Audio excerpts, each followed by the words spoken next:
अस्सलाम वालेकुम। SM news के साथ मैं हूं मुक़द्दर रज़ा। एसएम न्यूज़ स्टूडियो में खुशामदीद। खबरों का सिलसिला बढ़ाते हुए हम शामिल करते हैं साहिवाल से।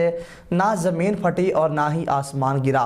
साहिवाल के इलाका में 4 साला मासूम बच्ची को ज़्यादती का निशाना बनाया गया और मुलजिम को पुलिस ने हिरासत में लेकर कार्रवाई का आगाज़ कर दिया और उसके खिलाफ मुकदमा दर्ज कर लिया।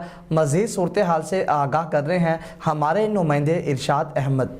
जी बिल्कुल, साहिवाल थाना यूसुफ वाला के इलाके चक नंबर 56 कादराबाद में 4 साला मासूम बच्ची के साथ ज़्यादती FIR दर्ज, मुजरिम गिरफ्तार। मुतासरा बच्ची ने बताया कि काशिफ नामी शख्स ने मेरे साथ ज़्यादती की है।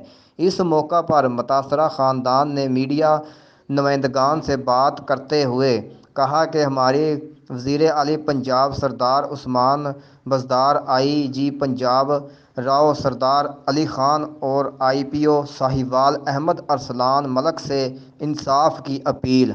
जी बहुत शुक्रिया इरशाद अहमद तफसीलात से आगाह करने के लिए। अब तक के लिए इतना ही। मज़ीद खबरों के लिए देखते रहिए SM न्यूज़।